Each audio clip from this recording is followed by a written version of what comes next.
So let's resume with our second talk of this morning by Lea Bottini from Hautes. Will tell us about the gap phase and the SymTFT. Okay, yeah, thanks for inviting me. It was very convenient for me. It was a short trip. And yeah, I'm going to tell you about some work that I've done a couple of years ago with Laksha Bardwaj, who's in Birmingham now, Daniel Payer and Sakura Schiffer-Namiki, who are in Oxford, and some more recent work with Nick Jones, who is also in Oxford. And the main point is that I want to introduce a framework to study and in principle classify gap phases with a certain symmetry.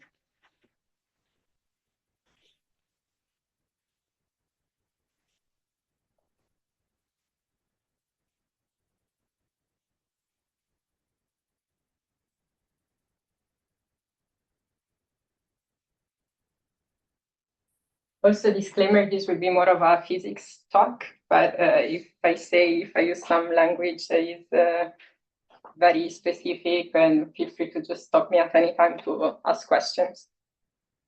So the first point is why we are interested in general in gap phases, and this is because they naturally arise when we describe the infrared behavior of some quantum field theory. So let's say we start at UV. So I have my theory of high energies. And then we flow in the infrared, so low energies.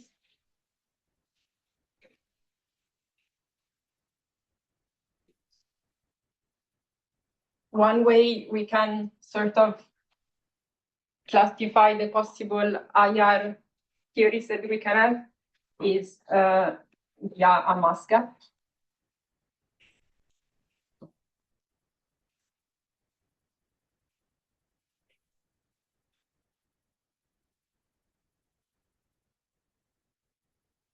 So the infrared of my theory can be either what we call gapless, which means that we have massless fields that survive. This is typically described by a informal field theory. Or we can have a behavior which we call gapped, which means that essentially all particles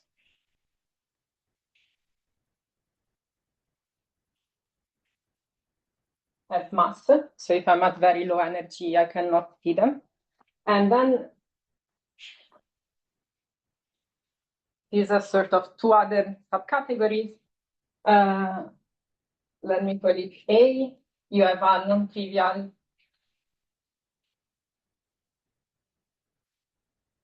topological quantum field theory, or some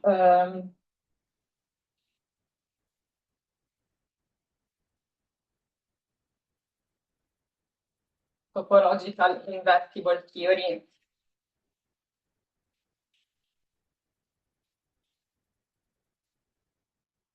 Which in some sense is trivial. Okay, and now let's say I consider a theory with a symmetry S with an anomaly, for example. This already tells you that this scenario is excluded.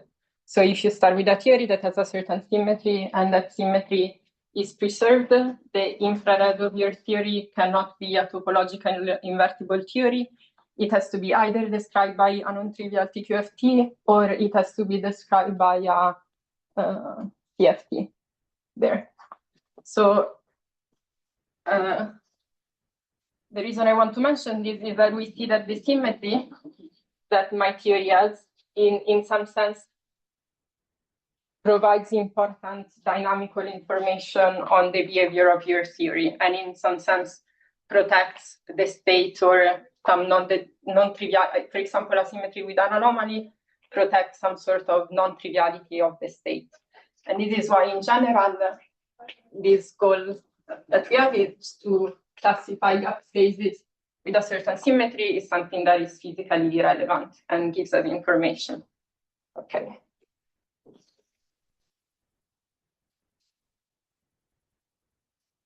So another disclaimer.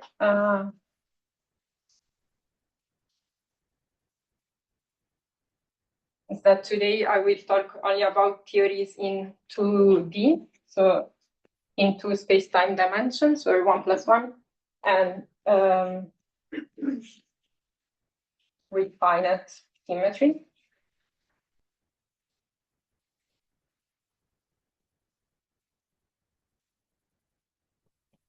So for example, if we say, let's consider finite group G,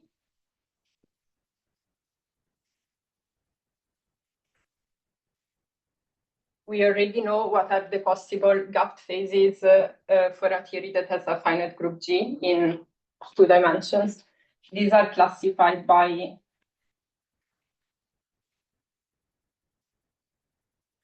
a subgroup H of G. This essentially represents the symmetry that is not unbroken, that is spontaneously broken in your infrared. And then technically there is also a topological that now is not important.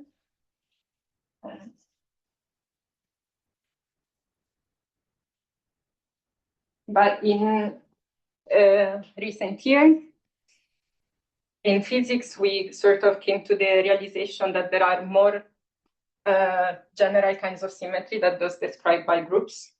So this started from this paper by Gaiotto, Kapustin, Seiberg, and Willis in 2014. And the main slogan that you can take out from this paper is that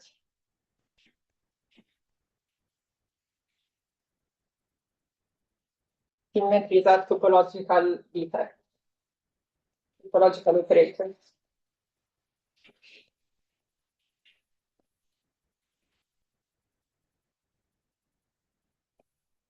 So the idea is that besides things described by groups, which are very familiar with, anything actually that is a topological operator in your theory can be thought of as generalizing some kind of symmetry that we care about. And in my context, where I'm just in 2 dimensions, this means that the most general symmetry that I will consider is described by a fusion category.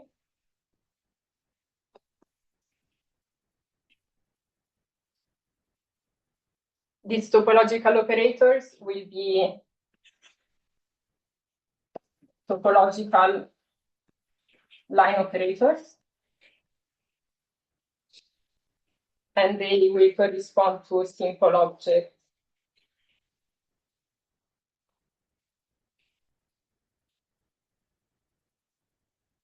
in the fusion category C, that is my symmetry. So this is also called sometimes the symmetry category.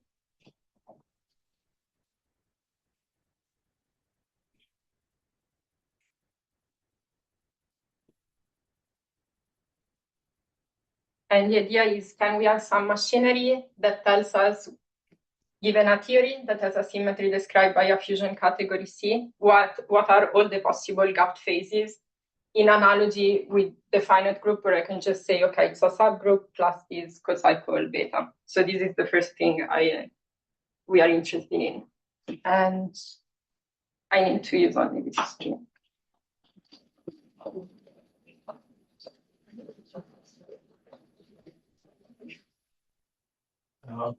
Yeah. Could you say something about how the fusion category perspective generalizes the finite group? Yeah. The idea is that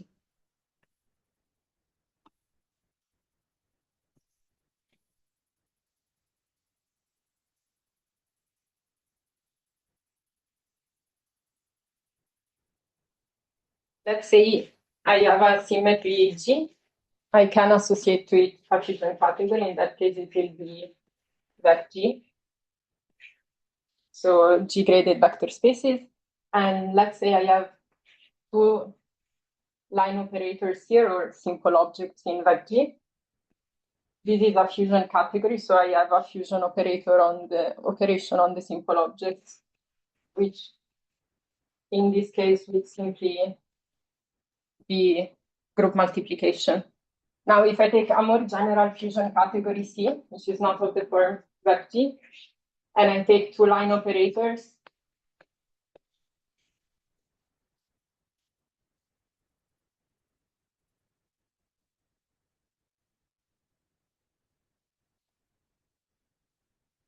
this will in principle fuse into the sum of, so this will be a fusion algebra and not, that does not in general follow the multiplication of some group. In particular, I can have many objects on this side. And this is something that for physicists is kind of exotic, like normally you would not consider this.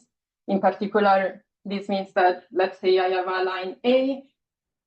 In general, it doesn't exist some other line LA to the -1 such that their fusion is the identity. And that's why, in physics, we also call these non-invertible symmetries. And it's something that goes beyond what naturally you would expect for a symmetry to be. That's why we say these are generalizations. Let me just ask, so Yeah. the category is defined by the NABCs. Once you know the NABCs, that defines the category? No, there is more data. There's more data. There is more data. In particular, there is also, so this is like the fusion ring, but given a certain fusion ring, that there can be many categories with that fusion ring. Another important data is the F symbols. This includes some kind of associativity, and it just says that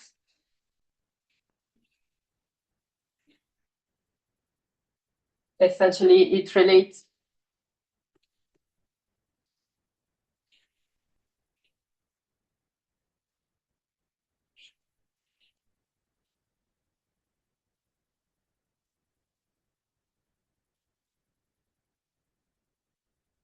So this, for example, is some kind of associativity condition, and it relates fusing three lines where you first say fuse A, B, and then C, versus fusing B, C, and then A. This doesn't have to be associative on the nose. It can change by some factor, which is called the associator or the F symbol in some bases. This is another important data.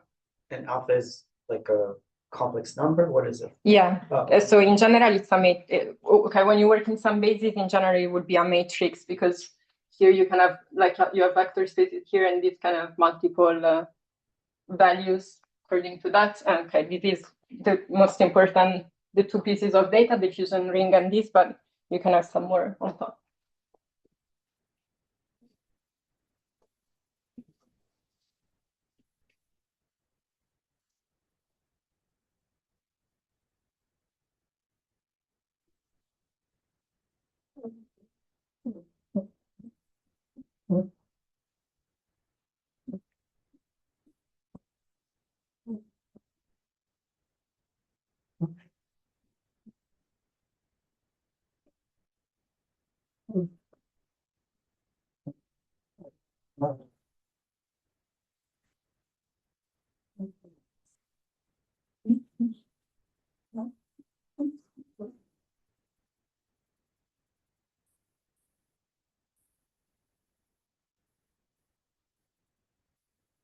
Okay, so the plan is that I will start by reviewing this SymTFT that appeared in my Python, which turns out to be the main tool that we need to perform this classification of gap phases that I mentioned at the beginning. Then I will explain how we can use it to do this classification. And if I have time, I will talk about the last paper that I mentioned, where we sort of study how this framework can be extended to space-time symmetries, not internal symmetries, which is more recent. But okay, let's start from the SymTFT. And the idea is that I have a theory. So if I have a theory in two dimensions with some symmetry C, which, as I said, will be a fusion category, the associated SymTFT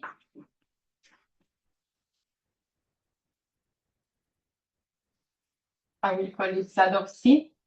And this is a 2+1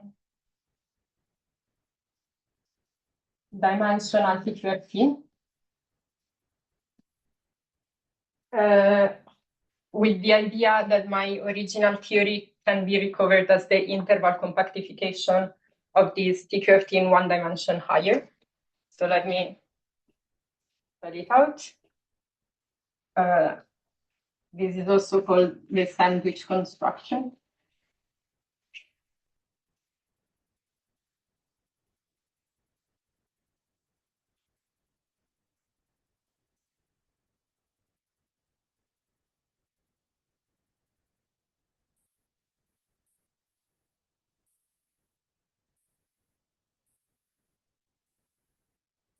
And this is supposed to be my SymTFT in with its two boundaries in 2+1D. And the SymTFT always has a boundary. I will define it as the left boundary, which I call the symmetry boundary.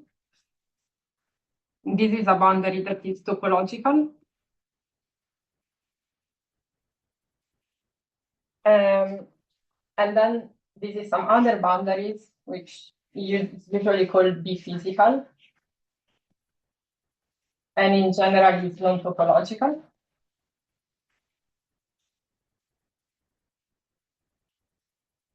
And the point is that in this 2+1 TQFT, I will also have topological line operators. Let me call them A. Technically, so mathematically, this Z of C is the Dirichlet center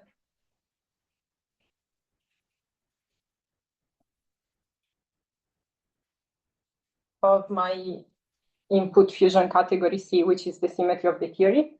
But okay, in general, this is a 2+1 TQFT, so it will have what physically are called anyons, topological line operators with some braiding properties. And the requirements of this, like what happens on this symmetry boundary, which is topological, is that the lines, let me say A, when I project them on this symmetry boundary, realize E. So the idea is when I project the lines in my 2+1 TQFT to the symmetry boundary, I realize the symmetry that I want to study. And instead, this physical boundary, I don't specify further than this. It just, let's say, where I put all the dynamical information about my theory, all the correlation function, and so on. You can say they are encoded on this sort of non-topological side of the SymTFT. And the idea is then that, so particular, okay, here I have some line operators that realize C. This is topological, so I can take the interval compactification at no cost. And then when I take the interval compactification, so this B-physical will contain all the information about your theory. When you take the interval compactification, you get your theory in 2 dimensions, but on top of it, decorated with the topological lines that come from this symmetry boundary. So the idea is the idea of the SymTFT is to have a framework that separates all the topological and symmetry information from the dynamical aspects of your theory. So you throw away all the dynamics on this physical boundary, you keep all the topology in the bulk and in this symmetry boundary. And the reason this is convenient is that in general, it allows you to study symmetry aspects that are independent of the particular theory you're studying. So you can say all theories that have the same symmetry will have different physical boundary, but will share this sort of 2+1D topological order with the symmetry boundary. And on top of it, another reason why it's convenient is that if I have my initial symmetry C, and I perform some topological operations like gauging a subset of it, I will in general obtain a new symmetry C prime. And one can show that the SymTFT for C is the same as the SymTFT for C prime. So it's also a way of sort of grouping together all the theories that differ by some topological manipulation. Okay. And what about the boundary conditions? Yeah, I will say okay, concretely, how you specify a symmetry boundary.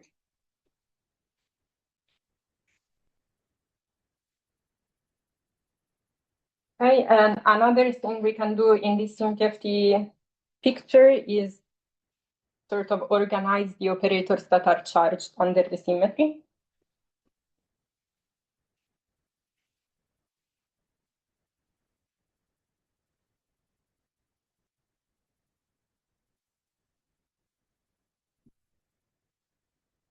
So suppose I'm interested in an operator in my two-dimensional theory that is charged under the symmetry I'm interested in. The claim is that this will come from, like in the SymTFT, the way I can describe it is as some topological line that terminates both on the physical boundary and the symmetry boundary. We call this A. So clearly, after I take the interval compactification, this will just give rise to some local operator O. And the reason why this is, I say this is a charged operator in general,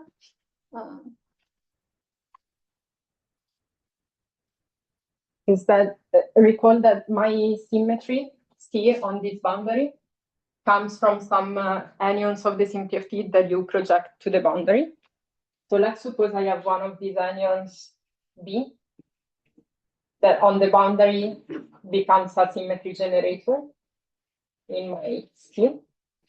And the fact that these A and B lines in general braid non-trivially, depending on the property of the three-dimensional TQFT, means that once you take this compactification, this O in general will be charged under the symmetry. So by charged, I mean that if I surround it by some topological line B, and I shrink it to 0 on the operator, in general, I will pick up some charge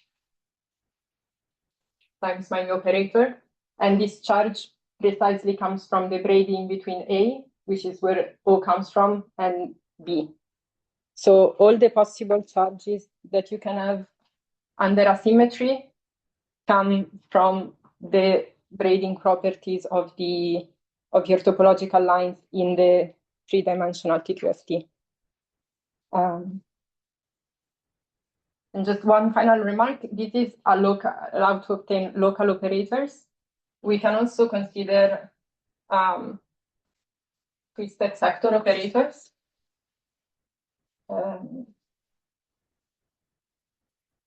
By which I mean operators that live at the end of some symmetry line. So therefore, an operator that doesn't live at the end of the identity, but some non-trivial line B, I will call it like a B twisted sector operator. This also comes from compactification of an anion A. But in the case where A is precisely one of those anions that projected to the boundary become a symmetry generator. So basically you take some line in your 2+1 TQFT, you look if it becomes trivial here, then you obtain a local operator. If it becomes non-trivial, so it is attached, it remains like a symmetry generator, then you would obtain what we call a twisted sector operator.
Okay, and now let's come back to the question of how concretely we can specify a gap boundary condition in this setup. So the one that I call B symmetry.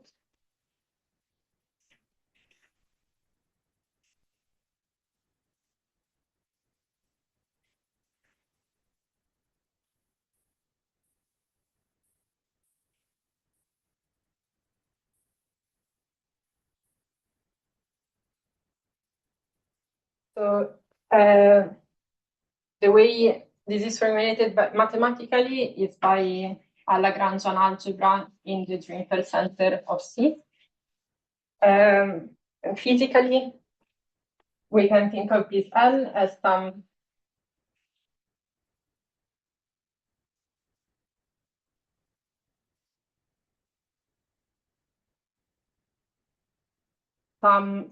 composite object formed by the sum of some anyons in your theory.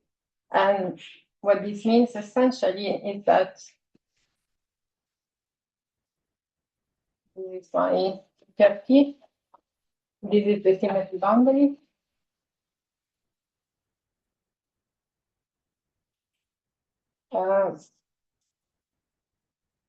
What L specifies is the maximal number of anyons that I can end on the boundary. So if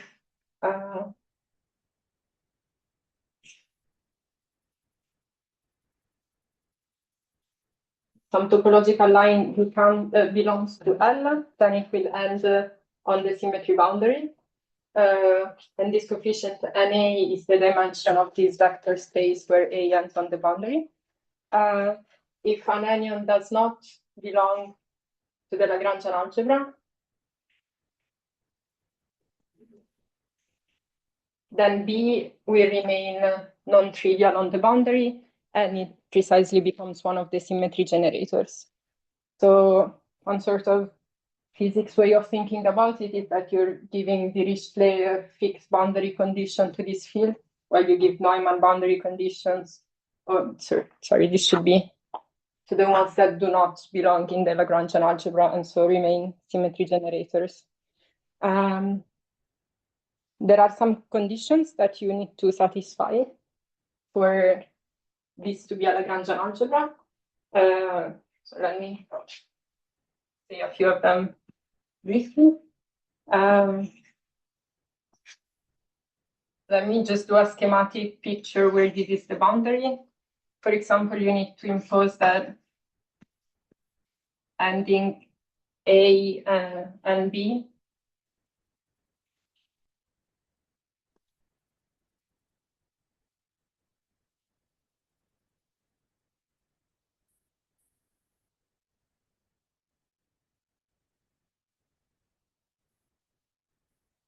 So we can sort of define this M symbol that relates fusing A and B on the boundary versus first fusing them in the bulk and then ending C on the boundary. This, for example, implies that NA and B, like this relation on the dimension of these and like space of endpoint operators and the fusion coefficients in your category. Now you're assuming both A, B, and C to belong to the Lagrangian? Yeah, okay. Yeah.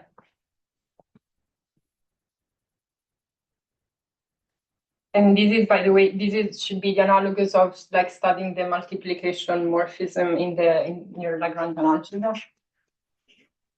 And then you have another condition that involves now the braiding. So ending A and B braided should be equivalent to ending A and B. And in the end, these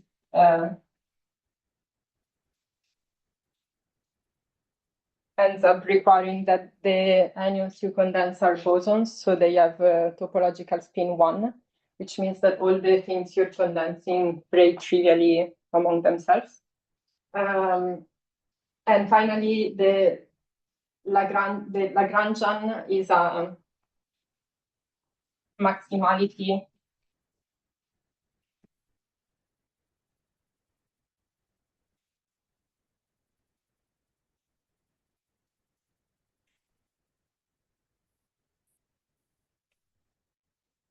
is sort of a maximality condition that says that you are, by forming this combination, you're essentially killing the highest number of lines that break trivially among each other.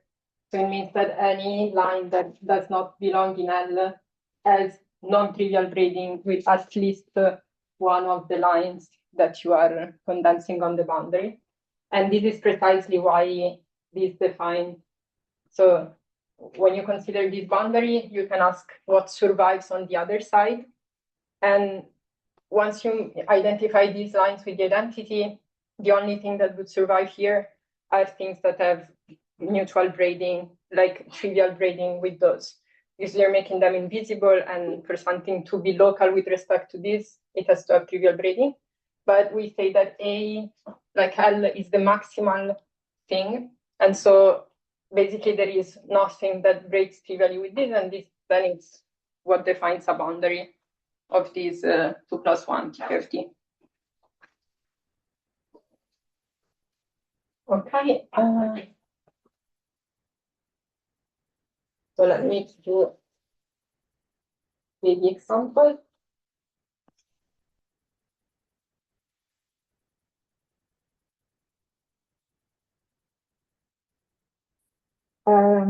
Let's say I consider the simplest symmetry, so a group symmetry given by T2 with no anomaly. Then in this case, it turns out that whenever you have a group symmetry, you can actually, so the SymTFT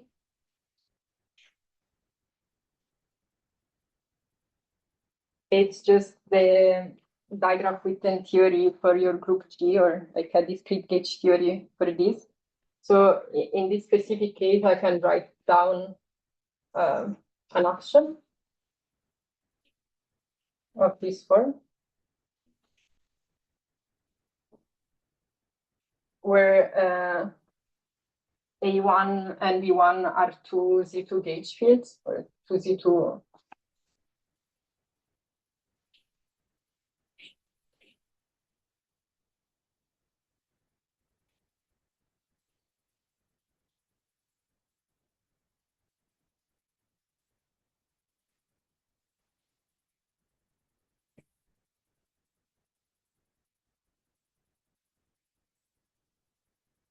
So A1 and B1 are two Z2 cochains on your spacetime. So this is the action of your 2 plus 1 TQFT, and then you can ask what are the topological defects.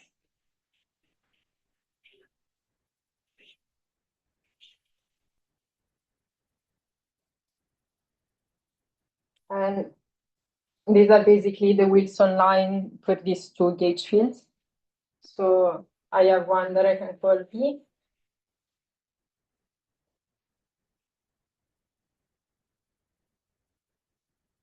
B, M.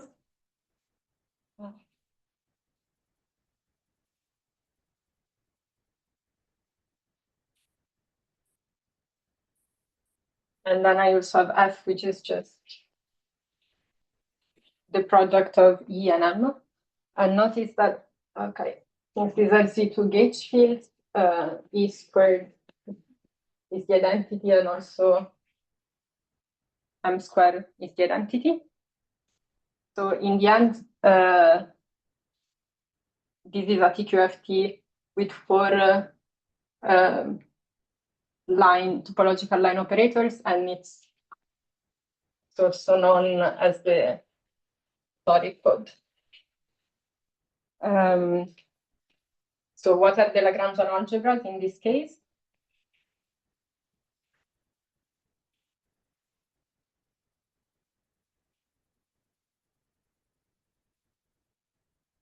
Okay, one important thing is that E, from the form of S, E and M have non-trivial braiding. So if I have an E line and I use it with an M, and I shrink it, I will pick up a minus sign. So given that E and M braid non-trivially, what are the possible Lagrangian algebras? well, I can just have one where I end the identity and E. And from the picture there, this means that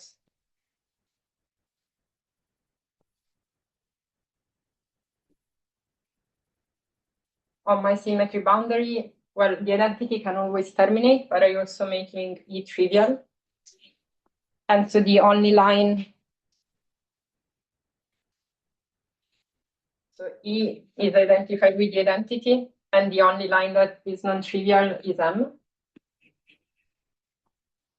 And since M squared is 1, this generates a T2 symmetry. And also F, since the identity is identified with M, so that's all that survives. I can also have an sort of, let's say, magnetic Lagrangian algebra, which is the same picture, but where I say that M now becomes trivial. So in this case, M is identified with the identity. E squared is 1, and this generates sort of dual T2 symmetry. And let me just say also in this big example, the thing I was saying about classifying operators charged under the symmetry.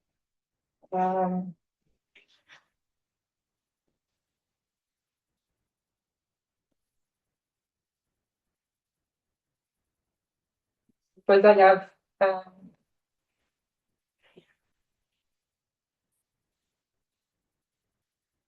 if I want to construct an operator that is charged under Z2, I can think of it as coming from, let's say, this BSIM I specified in this way, so it will be specified by 1 plus 2. I can think of E stretching between the two boundaries, and the fact that E raised as -1 with M, which is what survives as the symmetry generator here, tells you that after you take the compactification, you get your local operator O coming from E, and this O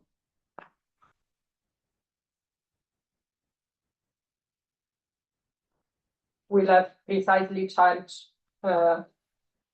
-1 under M coming from this braiding of E and M. So, okay, this is a Z2 symmetry, and of course we know the possible charge is +-1, so it seems like an overkill.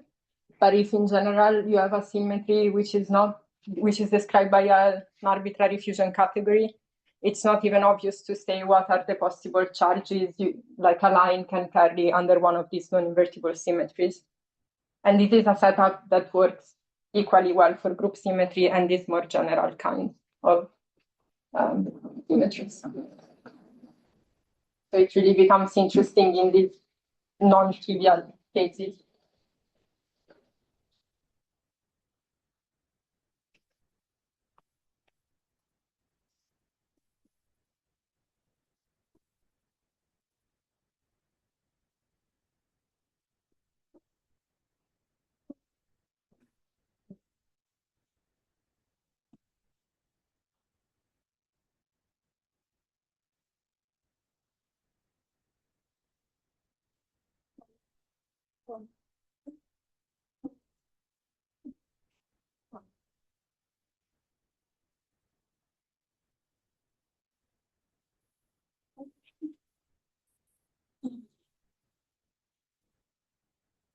So sorry, Yeah. Otherwise, so you're saying this is a strategy to see the different charges Yeah. with respect to the topological. Otherwise, how would you do that? And You can also do it like without referring to the 2 + 1 D. You can in principle do it. It's like the tube algebra. Yeah. So it's I mean, you know that the irreducible representation of the tube algebra are the anions in the trim center. So it's a way of parameterizing the same thing. Then it sort of boils down to the same computation. Okay, so you would say that this is kind of easier, you see more physics in this way, or what's kind of the advantage of this way?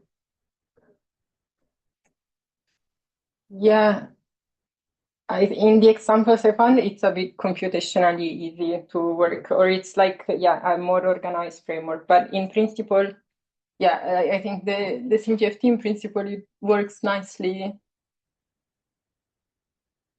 as an organizing principle, but it's not strictly required. Like the things you do, you could in principle do them working intrinsically in the 2D. Yeah.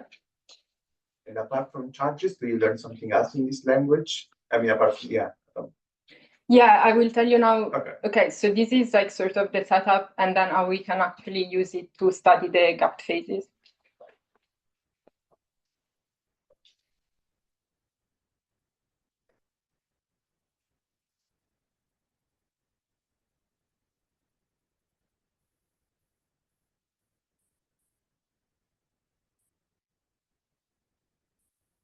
Also, I think it's maybe a bit more generalizable to higher dimensions than the computations you do in 2D.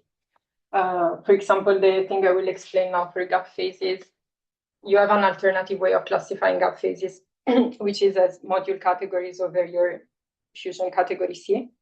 Okay, I'm not sure how that generalizes in higher dimensions. While this SymTFT framework, in principle, you can think of extending it in a similar fashion. But it's not been done yet. It has been done a bit, It has been done. yeah. In 3D theory for this SymTFT, it has been done. Yeah. Okay, so let's come back to the original question, which is I give you a fusion category C, and we want to know what are the possible gap phases that have this symmetry C. And the idea then using the SymTFT is, okay, you start with your symmetry and you construct the SymTFT. Then, since we want to study, as I said, theory that have this specific symmetry, we fix the symmetry boundary to be specific, like to precisely realize C on the boundary. So this will correspond to some Lagrangian algebra L that is precisely the one that makes sure on the boundary I have the symmetry C that I want.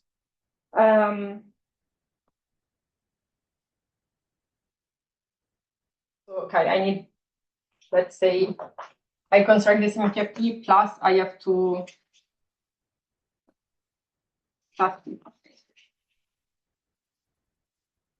classify all the possible Lagrangian algebras that I can have. So I have to know all the possible gap boundary conditions. I pick for the symmetry boundary the ones that realizes the symmetry I'm interested in.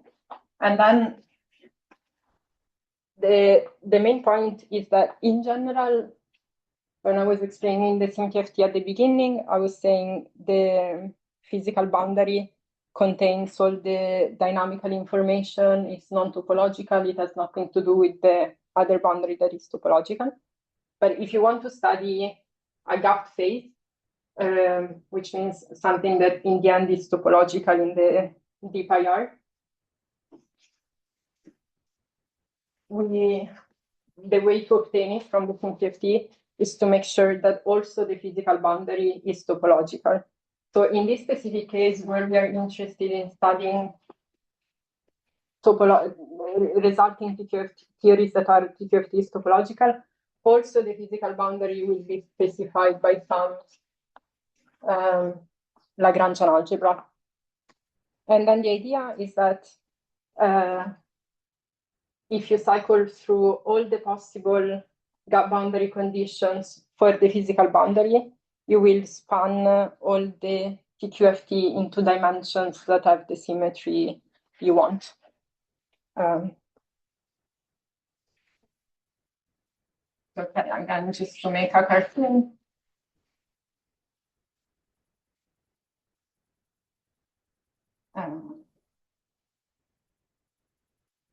We specify this boundary to realize the symmetry, and for this one, we fix some other topological boundary condition, and this guarantees that I obtain a TQFT after I take the interval compactification. So let's say, let me do again the two examples.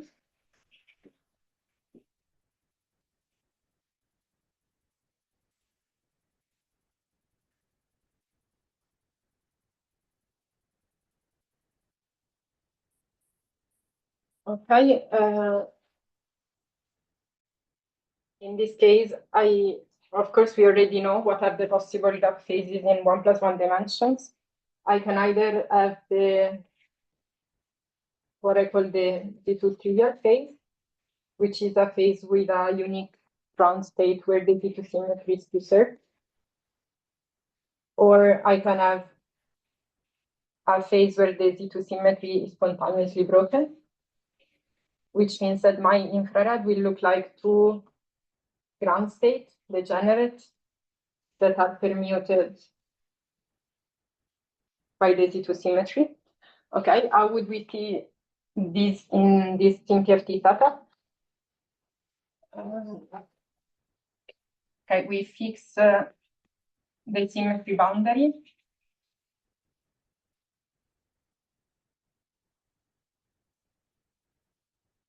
To be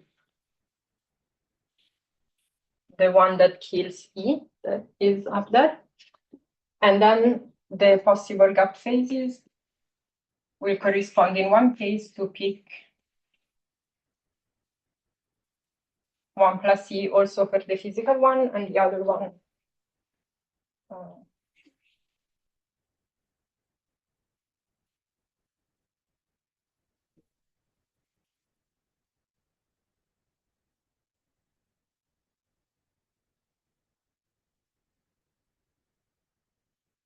so again, if I draw a cartoon, in this case, let me just do this picture reduced by 1 dimension.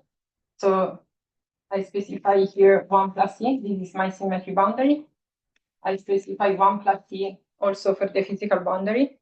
Then you get the B identity, and E can end on both boundaries. And recall from this picture that E stretching between the two boundaries gives me an operator charged under the symmetry.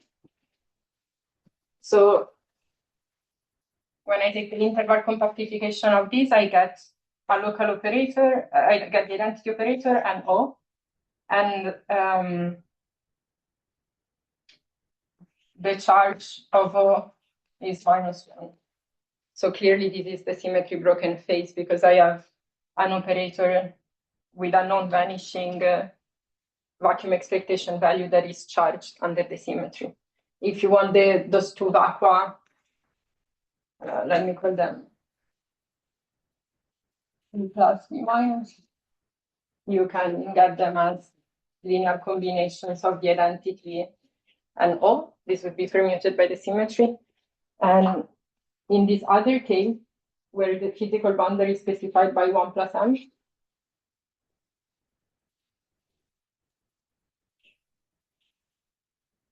clearly now only the identity operator can end on both boundaries. So the only local operator that I get after this compactification is the identity, and so this corresponds to the trivial phase.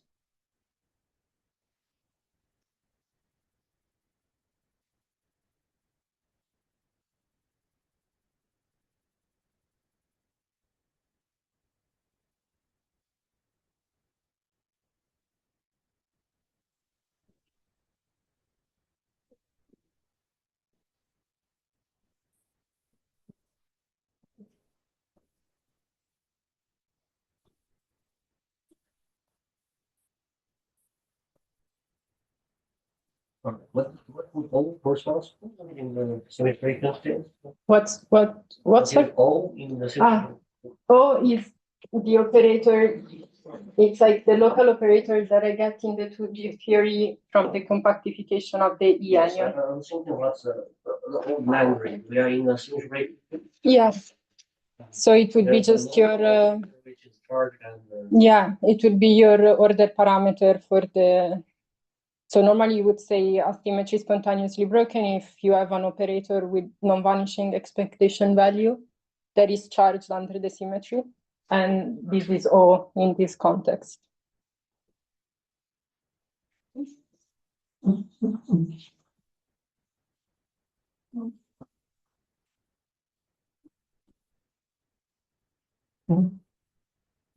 And again, so this is something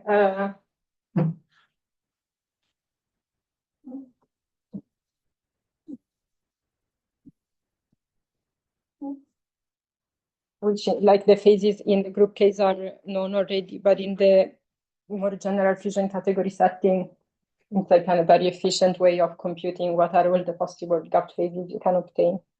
And yeah, as I was saying, in 2D there is an alternative approach. So it boils down if you prefer to compute Lagrangian algebras or module categories. But I think in a higher dimension, this is more generalizable.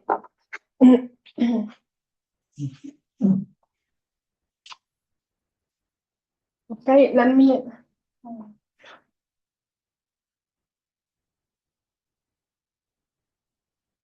Okay, let me just then move briefly to the question about space-time symmetries in this setting.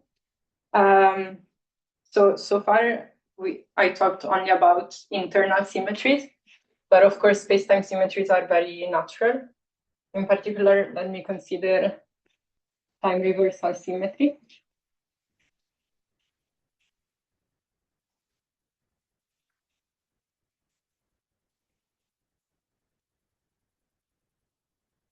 And one can ask, is there a way of making time reversal symmetry fit in this framework of the SymTFT?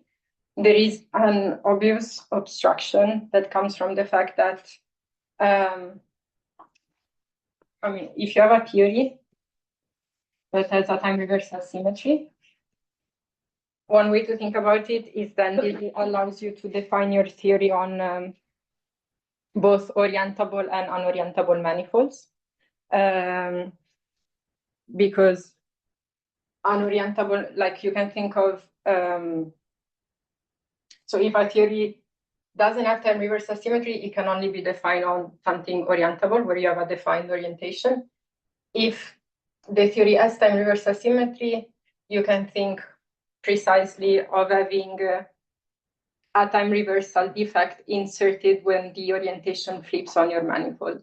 So you can say that having this symmetry available, where you think about placing the topological line associated to time reversal around a locus where the orientation flips, then this allows you to define a theory also on unorientable manifold. So again, Yeah. are you using Lorentzian signature or should I think of? No, Euclidean. So is that I could talk about parity? Yeah. In 1+, in 2D in Euclidean, parity is the same as time reversal. So, okay, the upshot is that a theory with time reversal symmetry can be defined also on unorientable manifolds. And another way to say it is that the background gauge field for time reversal symmetry is the first triple-Whitney class of your manifold. And okay, if you remember the Z2 example, when we constructed the SymTFT, we said the SymTFT was the Z2 gauge theory. So I start with a symmetry Z2 in 2 dimension. The associated SymTFT is the Z2 gauge theory in 2+1D. But in this case, for time reversal symmetry, let's say I want to do the same thing. I say, okay, this is just a Z2 symmetry. And I gauge it in 1 dimension higher to have my SymTFT. But the point is that since this time reversal symmetry is something related to the nature of the space-time manifold where you place your theory, gauging the symmetry would mean that in the path integral you sum over both orientable and unorientable manifolds, or equivalently you sum over these being trivial or non-trivial, which is something that you don't typically do in quantum field theory. Yeah, summing over geometries would take you towards more quantum gravity. So the upshot is that if you want to stay in a QFT setting, there is no clear description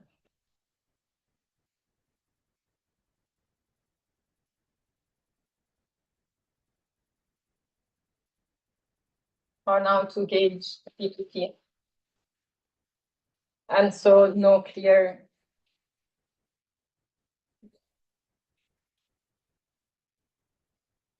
SymTFT construction that follows sort of naively from the one you had for standard symmetries. So can we still do something? You think yes. And the first thing is that, so time reversal symmetry is also an anti-unitary symmetry. So the first step is how to encode the time reversal symmetry in your fusion category C. And one way to do it is that I give you some fusion category C, and then I also write down an homomorphism from C to Z2. Let me call it plus minus. That for every line in your input fusion category C will tell you if this line is orientation reversing or not. So from this, my input fusion category will necessarily acquire a Z2 grading, where this C plus describes the internal symmetry, where this C minus describes the, let's say, the time reversal components.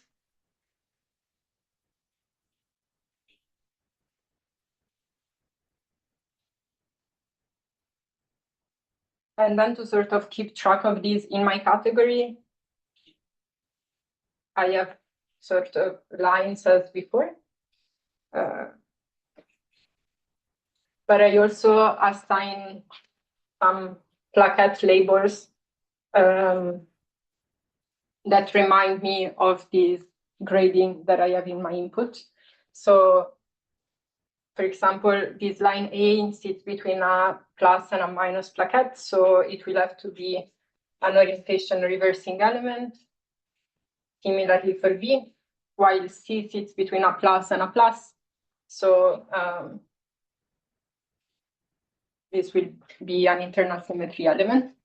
And of course, this structure, like I need to make sure that this is compatible with the fusion rule I assign to the elements of my category. So in particular, this, it's just saying 2 time reversal elements have to square to an internal symmetry element, and so on and so forth. So this, okay, I have very little time. So I will just say these has some consequences on, for example, the F symbols that I defined before. So it means that complex conjugation will enter in some spaces where you define your, in like the data defining your theory. And let me just say very briefly, then what is the SymTFT that we can associate to something that has this structure? Sorry, but what makes it anti-unitary? I guess it's just time reversal is always an anti-unitary symmetry. No, I know, but in the procedure itself, Oh, okay. It's not obvious to see it like this. It's just that then the quantities you define in your category sort of carry trace over plus and minus labelings. And then you can think, let's say, define an F symbol. I think I wrote it alpha before. but the thing I defined before. Now let's say I define it with reference to a plus labeling. I can have an alternative version, which is now labeled by a minus, where this placket would be minus. And I can think of this as a global, I'm slamming time reversal here, this would flip all the plaquettes. And so I would say alpha minus is sort of alpha plus complex conjugated. So there are several points where you start introducing complex conjugation, and you can keep track of it with this plaquette. Sorry, maybe something related. I'm a bit confused. So I thought that the anti-unitarity is a Minkowski notion. Is a notion of Minkowski Lorentz signature. No, I think you also have it in Euclidean. It doesn't, like, by this I mean just that for me, the operator defining time reversal symmetry would be a unitary in general times complex conjugation. I think this should carry over in Euclidean as well. Maybe Yeah. I thought that in Euclidean space, usually you have reflection positivity, which is kind of the language.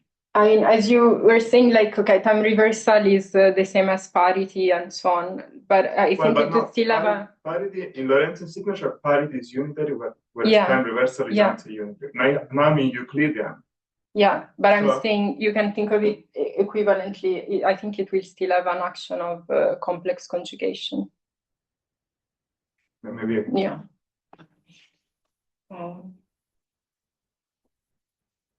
Also should say, Think about like an expansion in terms of creation and annihilation operators. If you're in Euclidean and you take tau to minus tau, you're going to have to take A to A dagger.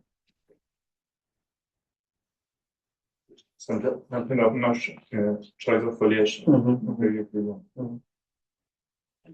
Okay, I'm over time, so let me just say very briefly that then the SymTFT we consider associated to this structure is something where I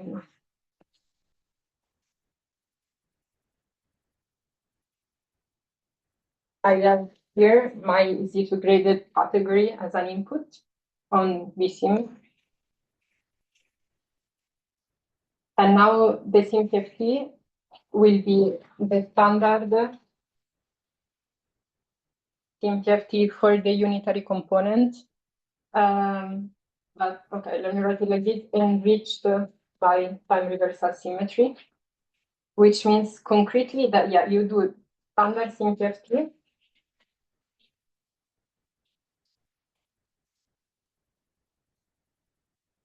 for your internal symmetries, and then the anti-unitary part, you keep it sort of as a background symmetry.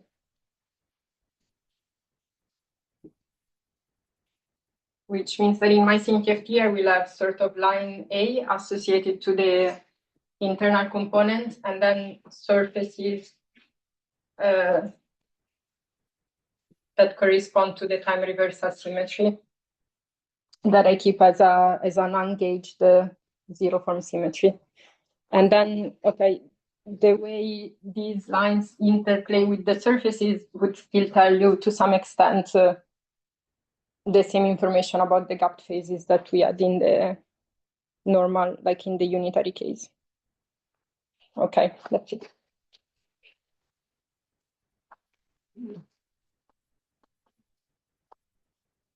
I have a terminology question. Yeah.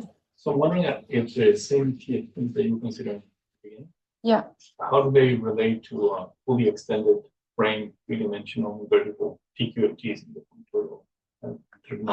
Okay. So I'm not an expert on the... Well, I think it's not invertible necessarily, first of all, because like if you consider the toric code, so invertible for me is having a single ground state on every manifold. These in general are non-trivial TQFTs. For example, the toric code on the torus will not have a single ground state. So they do not necessarily fit into the cobordism hypothesis classification. Well, no, that they should, I think. Extended now. Yeah. I mean, these are all actual IPO types. Yeah. So yeah, indeed, like if you take your input C, the way you would construct the SymTFT would be doing the Turai zero on the input fusion category C. Fully extended, I mean, in the sense that we decorate with onions, yes. But also they have boundaries, like topological boundaries. So this is one-to-one being fully extended. That is, like all the people in Turai that have topological boundaries in that sense, they're all of the Turai type, so they're all fully extended. Yeah, and the fusion categories are fully dualizable in that terminology. So they should. They're not invertible objects. Like from the covariance microwave point of view, they're all they're not invertible objects necessarily, but they're all fully dualizable. Yeah. For me, is to talk about gauging. That's never how to gauge a theory to get another one. Yeah. Can you briefly? Yeah, gauging in the SymTFT is just a change of boundary condition. So For the symmetry. yeah, for the symmetry boundary. So if you can, like, let's go back to the Z2 example. You have, let's say the first boundary, the one I call 1 plus E, where you have the symmetry that is generated by M. Like if you just say in 2D, like in the 2D picture, you know you can gauge M, and your theory will have a resulting symmetry, which is called the dual symmetry, would just be the Pontryagin dual of Z2. The way you see this in the SymTFT is precisely by changing the boundary condition from 1 plus C to 1 plus M. Once you end 1 plus M, the symmetry will be generated by E, which is precisely the dual of M in this sense. But yeah, so all the topological things that you can do, so gauging, stacking with an SPT would be a change of symmetry boundary. Yeah. Well, maybe this is a little bit orthogonal because you're concentrating in gap phases, but in the case that you have an actual CFT with a holographic dual, I mean, is this bulk construction literally what the bulk contains? It will contain terms? I'm not, I don't know very much about this, but I think there are papers where they construct really the SymTFT from holography. So they really take the theory you would have in the bulk, and then they look at some topological sectors. I don't know the details, but yeah, in some cases, it really follows from the holographic construction. So these boundary conditions are just boundary conditions for bulk fields. Yeah, I mean, in the toric code example where I wrote the action as where it was that A1 cap delta B1, you can really think of 1 plus C and 1 plus M as saying I put the Dirichlet boundary condition on A1, Neumann on B1, vice versa. But you don't always have access to this action. So yeah. Question or comments? If not, let's thank everyone.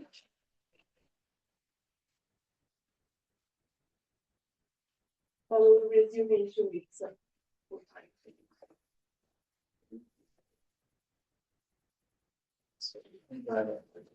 Like physics